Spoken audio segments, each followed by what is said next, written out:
Assalamualaikum warahmatullahi wabarakatuh. Yang saya hormati Bapak Dr. Setio Eko Atmojo, MPD selaku dosen pengampu mata kuliah Seminar Pendidikan. Yang saya hormati Bapak Arif Febrianto, MPD selaku dosen pembimbing skripsi saya.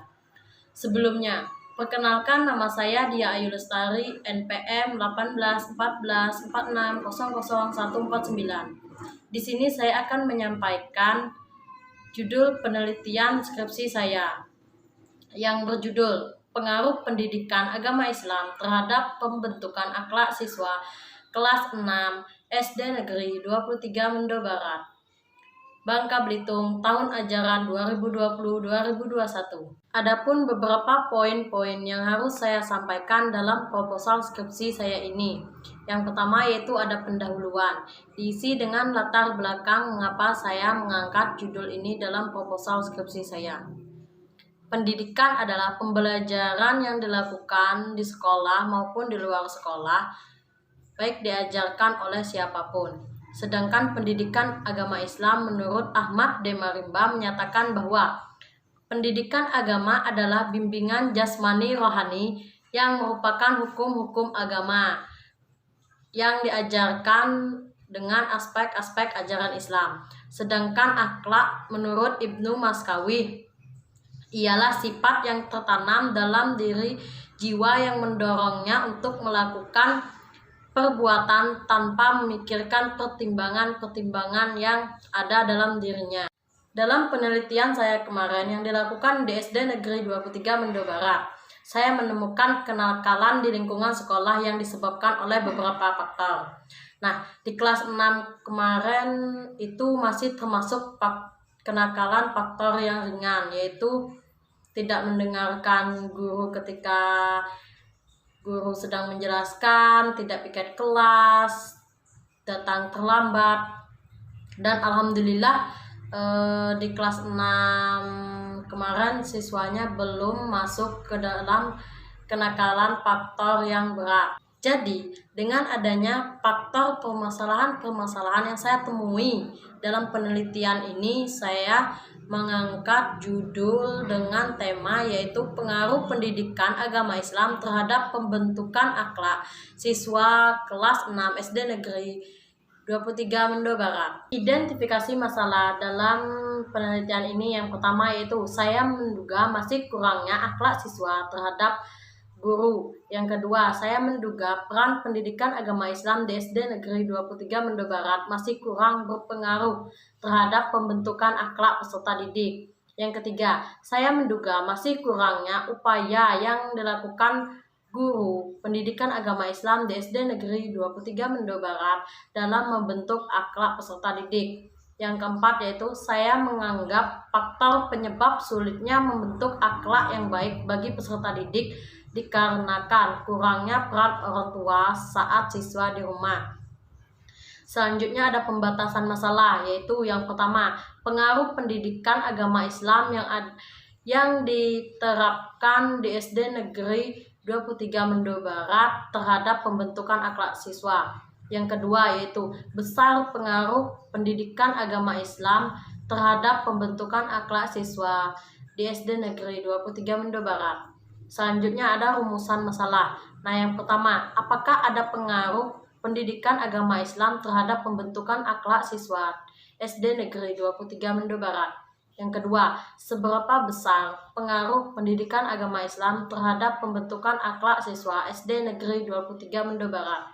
Nah, selanjutnya ada tujuan penelitian. Yang pertama yaitu untuk mengetahui ada tidaknya pengaruh pendidikan agama Islam terhadap pembentukan akhlak siswa SD Negeri 23 Mendo Barat. Yang kedua yaitu untuk mengetahui seberapa besar pengaruh pendidikan agama Islam terhadap pembentukan akhlak siswa di SD Negeri 23 Mendo Barat. Selanjutnya ada manfaat penelitian. Manfaat ini terbagi menjadi dua, yaitu manfaat teoritis. Secara teoritis, penelitian ini bisa dijadikan referensi untuk penelitian lebih lanjut tentang sejauh mana siswa dapat menghasilkan akhlak yang baik melalui pendidikan agama Islam.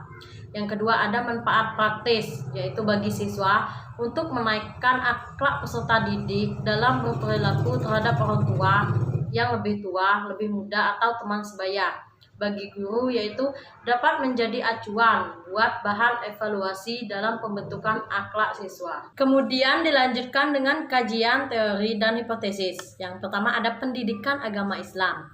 Nah, Ahmad D. Marimba menyatakan bahwa pendidikan agama adalah bimbingan jasmani rohani yang merupakan hukum-hukum agama dan aspek-aspek ajaran Islam, agar sehabis diajarkan anak dapat memahami dan mengamalkan ajaran Islam untuk menuju terbentuknya kepribadian yang baik berdasarkan ajaran Islam.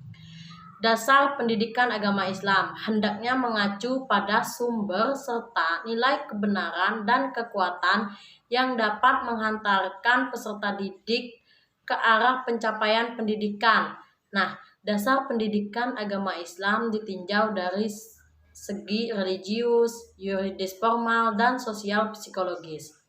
Selanjutnya, tujuan pendidikan agama Islam itu identik dengan tujuan hidup orang Islam dari hari kelahiran sampai hari kematian. Hal ini sejalanlah pada tujuan diciptakannya manusia sebagai hamba Allah yang dijelaskan dalam Al-Quran Surah Az-Zariyat ayat 56. Fungsi pendidikan agama Islam menurut Khursyid Ahmad yang dikutip oleh Abdul Majid dan Yusuf Muzakir dalam buku Ilmu Pendidikan Islam, yaitu ada sebagai alat dalam memelihara, yang kedua alat untuk mengadakan perubahan ruang lingkup pendidikan agama Islam. Nah, berdasarkan Abu Ahmadi pada dasarnya mengacu pada 5 hal, yaitu ada perencanaan, ada bahan pembelajaran, ada strategi pembelajaran, ada media pembelajaran, dan penilaian. Nah, materi yang ada di pendidikan agama Islam secara garis besar, materi utama pendidikan agama Islam mencakup masalah yang bekerja sama menggunakan hubungan antara manusia dengan Allah, yaitu ada akidah, syariah, akhlak. Yang kedua ada akhlak. Menurut Ibnu Miskawi, akhlak ialah sifat yang tertanam dalam jiwa yang mendorongnya untuk melakukan perbuatan tanpa memerlukan pemikiran dan pertimbangan. Ruang lingkup akhlak, objek berasal dari akhlak, artinya berakhlak kepada Sang Pencipta serta berakhlak kepada makhluk hidup dan alam semesta. Nah, macam-macam akhlak yaitu ada akhlak al-karimah, yaitu akhlak mulia, atau akhlak mazmumah yang tercela. Nah, akhlak mazmumah ini bisa kita lihat dengan orang yang sering suka berbohong, sombong, dengki, dan bakil. Itu termasuk dalam akhlak mazmumah. Nah, faktor-faktor yang mempengaruhi pembentukan akhlak itu bisa dilihat dari beberapa aliran. Contohnya aliran nativisme, aliran empirisme, dan aliran konvergensi. Nah, dari ketiga aliran tersebut yang sangat berpengaruh adalah aliran konvergensi, yaitu faktor yang dari dalam internal, yaitu pembawaan si anak, serta faktor eksternal atau faktor dari luar, yaitu pendidikan yang dibuat secara khusus untuk mengajarkan akhlak seorang anak. Nah, yang ketiga ada hubungan pendidikan agama Islam dan akhlak. Pembinaan akhlak mempunyai hubungan erat dalam penanaman pengetahuan yang harus dipraktekkan dalam kehidupan, sehingga apa saja yang dilakukan merupakan kepribadian akhlak dari siswa. Pada akhirnya, berhasil atau tidaknya pendidikan agama Islam tergantung sampai sejauh mana para pendidik menanamkan nilai-nilai ajaran Islam. Hubungan mereka akan dikatakan baik bila dibuktikan oleh sikap dalam bentuk pengamalan dalam dirinya. Yang keempat, yaitu pengaruh pendidikan agama Islam terhadap pembentukan akhlak. Dari kesimpulan yang telah saya jelaskan tadi, bahwa pembelajaran pendidikan agama Islam memiliki pengaruh dalam pembentukan akhlak. Akan tetapi, harus selaras dengan beberapa unsur, yaitu seperti adanya unsur guru, adanya unsur siswa, adanya unsur kurikulum pendidikan agama Islam, dan unsur lingkungan. Jika semuanya selaras, maka pendidikan agama Islam memiliki pengaruh yang besar terhadap akhlak peserta didik. Ada kajian yang relevan. Saya mengambil penelitian dari Syarifatul Barokah, mahasiswa UIN Syarif Hidayatullah, dengan judul Pengaruh Pendidikan Agama Islam Terhadap Pembentukan Akhlak Siswa di SMK Gita Kriti 1 Jakarta. Hasil penelitiannya yaitu menyimpulkan bahwa ada pengaruh positif antara mata pelajaran pendidikan agama Islam terhadap pembentukan akhlak siswa. Hal itu dapat kita ketahui berdasarkan perhitungan korelasi antar hasil penulisan angket pengaruh mata pelajaran pendidikan agama Islam terhadap pembentukan akhlak siswa sebesar RXY 5,80 yang terletak antara rentang 0,40 sampai 0,70. Selanjutnya, kerangka berpikir. Dari kajian teori yang telah saya paparkan di atas, telah kita ketahui bahwa betapa pentingnya pendidikan agama Islam bagi seorang anak. Tapi, anak usia dini lebih perlu diperhatikan lagi dalam pembentukan agamanya. Nah, dengan adanya pembelajaran pendidikan agama Islam, maka anak-anak akan lebih mengetahui mana akhlak yang baik dan mana akhlak yang lebih buruk dalam kehidupan sehari-hari. Selanjutnya ada perumusan hipotesis. Berdasarkan tinjauan teorinya, maka peneliti mengajukan pertanyaan, apakah siswa yang memperoleh nilai tinggi dalam pelajaran agama mempunyai akhlak yang lebih baik dari siswa yang memperoleh nilai rendah? Nah, berdasarkan kajian teori dan alur kerangka pemikiran yang sudah dijelaskan, peneliti merumuskan hipotesis dalam penelitian ini sebagai berikut. HO. Tidak ada perbedaan akhlak siswa antara yang memperoleh nilai tinggi dalam pembelajaran agama dengan siswa yang memperoleh nilai rendah di kelas 6 SD Negeri 23 Mende Barat. HA. Ada siswa yang memperoleh nilai tinggi dalam pelajaran agama memiliki akhlak yang lebih baik jika dibandingkan dari siswa yang memperoleh nilai rendah di kelas 6 SD Negeri 23 Mende Barat. Selanjutnya yaitu saya akan menjelaskan tentang metodologi penelitian atau metode apa yang saya gunakan dalam meneliti proposal skripsi ini. Nah, waktu penelitian ini dilaksanakan dari bulan November 2021 yang beralamat dilaksanakan di Sekolah Dasar Negeri 23 Mende Barat yang beralamat di Jalan Mentok, Kaca Timur, Mende Barat, Kabupaten Bangka, Kepulauan Bangka Belitung. Nah, variabel yang saya gunakan yaitu ada dua, ada variabel independen atau variabel bebas yang sering kita sebut dengan variabel X, itu yaitu pendidikan agama Islam. Sedangkan variabel dependen atau terikat yaitu variabel Y, pembentukan akhlak siswa. Metode penelitian subjek. Yang pertama ada populasi. Menurut Sugiono, wilayah generalisasi yang terdiri dari objek atau subjek yang mempunyai kualitas atau karakteristik.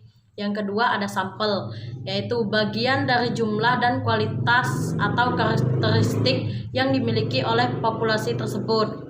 Nah, metode dan teknik pengumpulan data yang saya gunakan yaitu metode yang saya gunakan dalam penelitian ini yaitu metode kuantitatif, yaitu salah satu jenis penelitian yang spesifikasinya adalah sistematis, terencana, terstruktur dengan jelas sejak awal pembuatan sampai selesai.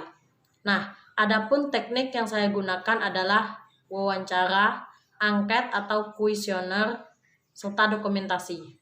Instrumen penelitian yang saya gunakan yaitu disesuaikan dengan teknik pengumpulan data yang digunakan yaitu berupa lembaran pernyataan untuk mengetahui pendapat siswa tentang pengaruh pendidikan agama Islam terhadap pembentukan akhlak siswa kelas 6.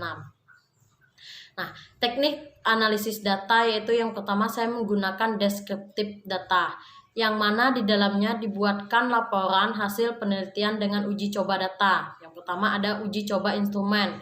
Nah, di dalam uji coba instrumen ini terdapat dua uji. Yang pertama yaitu uji validitas instrumen dan yang kedua ada uji reliabilitas instrumen. Yang B yaitu uji persyarat analisis. Ada tiga, yang pertama uji normalitas, yang kedua uji linearitas, dan yang ketiga uji homogenitas. yang terakhir yaitu pengujian hipotesis. Nah, di sini saya menguji hipotesis dengan 4 cara, yaitu menguji analisis linear regresi sederhana. Yang kedua, saya menguji keberatan regresi atau uji F. Yang ketiga, uji analisis korelasi. Yang keempat, uji koefisien determinisasi. Baiklah, cukup sekian penyampaian proposal penelitian saya. Saya akhiri. Wabillahi taufik wal hidayah. Wassalamualaikum warahmatullahi wabarakatuh.